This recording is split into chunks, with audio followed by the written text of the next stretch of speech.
नमस्कार दर्शकों, सिनेमा के पर्दे से संसद के गलियारों में कदम रखने वाली अभिनेत्री से नेता बनी लोकसभा सांसद कंगना रनौत ने केंद्र सरकार द्वारा निरस्त किए गए कृषि कानूनों की वापसी की मांग कर दी है। वह इसके बाद एक बार फिर से विवादों में आ गई है।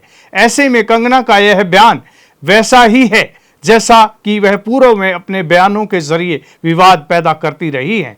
ऐसे में कंगना के इस तरह के बयान से उनकी राजनीतिक सोच को लेकर सवाल खड़े हो गए हैं। अब राजनीति के जानकार भी यह सोचने लगे हैं कि क्या कंगना का ऐसा व्यवहार, इस तरह की विवादित बयानबाजी महज एक संयोग है या यह एक सोची समझी राजनीति का हिस्सा है। कंगना के कृषि कानूनों को वापस लाओ वाली टिप्पणी पर उनकी ही पार्टी की तरफ से तत्काल प्रतिक्रिया भी आ गई। पार्टी ने तुरंत उनकी टिप्पणियों से दूरी बना ली। इस बात पर जोर दिया कि वह पार्टी की प्रवक्ता नहीं है और ना ही वह पार्टी के विचारों को रखने के लिए अधिकृत है। दरअसल हरियाणा में विधानसभा चुनाव के लिए सभी राजनीतिक दल दमखम लगा रहे हैं और यहाँ पर भाजपा की सरकार है और वह भी एक बार फिर से प्रदेश की सत्ता में वापसी के लिए मैदान में है। ऐसे में यह घटना विशेष रूप से यहाँ के लिए संवेदनशील है, जहाँ किसान चुनावी शक्ति रखते हैं। ऐसे में कंगना के बयान पर जिस तरह से भाजपा की त्वरित प्रतिक्रिया आई है, उससे साफ पता चल गया है कि वह विवादास्पद कृषि कानूनों को लेकर कोई बवाल नहीं चाहती है, जिससे कि पार्टी की छवि को चुनाव के दौरान कोई नुकसान पहुंचे। पार्टी की प्रतिक्रिया आने के बाद कंगना रनौत ने भी सार्वजनिक तौर पर इस बयान के लिए माफी मांगते हुए कहा, मैं अपने शब्द वापस लेती हूं। नमस्ते दोस्तों, पिछले बीते कुछ दिनों में मीडिया ने मुझसे फार्मर्स लॉ पे कुछ सवाल किए और मैंने ये सुझाव दिया कि किसानों को फार्मर्स लॉ वापस लाने का प्रधानमंत्री जी से निवेदन करना चाहिए। मेरी इस बात से बहुत सारे लोग निराश हैं और डिसअपॉइंटेड हैं। जब फार्मर्स लॉ प्रपोज हुए थे तो हम बहुत सारे लोगों ने जो है उनका समर्थन किया था, लेकिन बड़ी ही संवेदनशीलता से और सहानुभूति से हमारे माननीय प्रधानमंत्री जी ने वो लॉज जो थे वापस ले लिए थे और ये हम सब कार्यकर्ताओं का कर्तव्य बनता है कि हम उनके शब्दों की गरिमा रखें। मुझे ये बात भी ध्यान रखनी होगी कि मैं अब एक कलाकार नहीं, भारतीय जनता पार्टी की कार्यकर्ता हूँ और मेरे ओपिनियंस अपने नहीं होने चाहिए, वो पार्टी का स्टैंड होना चाहिए। तो अगर मैंने अपने शब्दों से और अपनी सोच से किसी को डिसअपॉइंट किया है, मुझे खेद रहेगा। I take my words back. Thank you. मतलब साफ है कि कंगना के द्वारा यह माफी मांगना साबित करता है कि उन्हें अपनी पार्टी से इसके लिए दबाव मिला है। दरअसल किसान आंदोलन के दौरान रिहाना और ग्रेटा थनबर्ग जैसी अंतर्राष्ट्रीय हस्तियों की आलोचना से लेकर राहुल गांधी की विरासत को खारिज करने तक कंगना की टिप्पणियां अक्सर बवाल मचाती रही हैं। ऐसे में कंगना की इस तरह की बयानबाजी को लेकर यह सवाल जरूर उठते हैं कि क्या ये बयान उनकी अपनी सोच की उपज है या वह अपनी पार्टी के एजेंडे को लेकर प्रतिक्रिया जानने के लिए उद्देश्य से ऐसा करती हैं और यह उनकी राजनीति का हिस्सा है। कंगना के विवादास्पद बयानों की टाइमलाइन देखिए तो पता चलेगा कि उनके बयान अक्सर महत्वपूर्ण राजनीतिक घटनाओं के समय से मेल खाते हैं। ऐसा लगता है वह इन मुद्दों पर जनता की भावना को देखना या राष्ट्रवादी विषयों से जुड़े मुद्दों पर समर्थन जुटाना चाहती है। कंगना रनौत ने किसानों से जुड़े मुद्दे को लेकर की विवादित टिप्पणी यह पहली बार नहीं है जब कंगना रनौत ने किसानों से जुड़े मुद्दे को लेकर विवादित टिप्पणी की हो। इसके लिए पहले भी उन्होंने किसान आंदोलन के दौरान धरने में बैठी महिलाओं पर 100 रुपए लेकर प्रदर्शन में बैठने का आरोप लगाया था, जिसके बाद काफी बवाल मचा था। इसके साथ ही कंगना रनौत देश के किसानों की तुलना आतंकवादी से करके बुरी तरह फंस चुकी है। पिछले महीने ही कंगना रनौत के एक बयान ने उस वक्त विवाद खड़ा कर दिया था जब उन्होंने कहा था कि किसान आंदोलन के जरिए भारत में बांग्लादेश जैसी साजिश रची जा रही थी। एक्ट्रेस ने कहा था कि पड़ोसी मुल्क बांग्लादेश में जो हुआ वह भारत में होते हुए भी देर नहीं लगेगी। भाजपा ने उसके इस तरह के बयान पर नाराजगी भी जताई थी और इस पर जवाब भी मांगा था।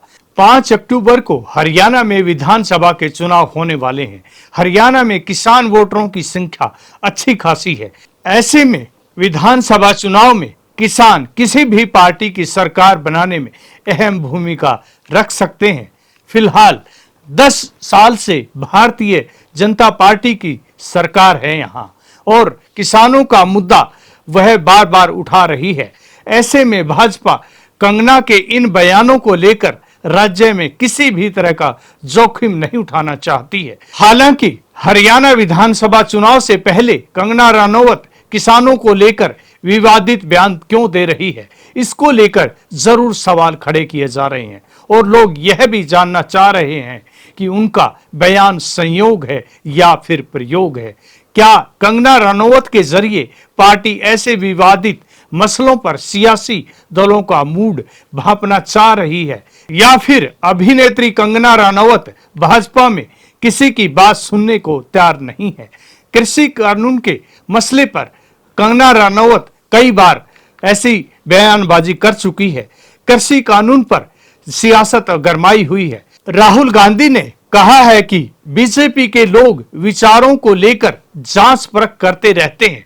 वो किसी से कहते हैं कि सार्वजनिक रूप से विचार रखिए और फिर देखते हैं कि प्रतिक्रिया क्या होती है। यही हुआ है। इनके एक सांसद ने काले कृषि कानून को लेकर फिर से लाने की बात की है। पीएम मोदी स्पष्ट कीजिए, क्या आप उन काले कानूनों को फिर से लाना चाहते हैं? राहुल गांधी ने दावा किया कि प्रधानमंत्री नरेंद्र मोदी ने शहीद किसानों के लिए संसद में 2 मिनट का मौन भी रखने नहीं दिया था। ये बीजेपी के जो लोग होते हैं ये आइडियाज को टेस्ट करते रहते हैं। ये किसी से कहते हैं कि आप ये आइडिया पब्लिक में रखिए और फिर रिएक्शन देखते हैं। यही हुआ है। उनके एक सांसद ने किसान कानून, जो काले कानून थे, उनको रिवाइव करने की बात की। मोदी जी, आप क्लैरिफाई कीजिए, आप इसके खिलाफ हैं या आप फिर से बदमाशी कर रहे हैं? क्या वो किसान के कानून रिवाइव करेंगे या नहीं? और अगर करेंगे तो फिर मैं आपको गारंटी दे रहा हूं कि इंडिया गठबंधन पूरा इनके खिलाफ खड़ा हो जाएगा। 700 लोग शहीद हुए हैं, उनकी याद करनी है, उनकी रिस्पेक्ट करनी है। मोदी जी ने 2 मिनट मौन नहीं रखने दिया था, हम ये कभी नहीं भूलेंगे। लोकसभा में नेता प्रतिपक्ष राहुल गांधी ने एक्स पर पोस्ट करते हुए कहा, सरकार की नीति कौन तय कर रहा है, एक बीजेपी का सांसद या प्रधानमंत्री नरेंद्र मोदी? 700 से ज्यादा किसानों, खासकर हरियाणा और पंजाब के किसानों की शहादत को लेकर भी भाजपा वालों का मन नहीं भरा। इंडिया गठबंधन हमारे अन्नदाताओं के विरुद्ध भाजपा का कोई भी षड्यंत्र कामयाब नहीं होने देगा। यदि किसानों को नुकसान पहुंचाने के लिए कोई भी कदम उठाया गया तो नरेंद्र मोदी जी को फिर से माफी मांगनी पड़ेगी। कंगना रनौत लगातार अपने बेतुके और फालतू बयानबाजी के लिए जानी जाने लगी है।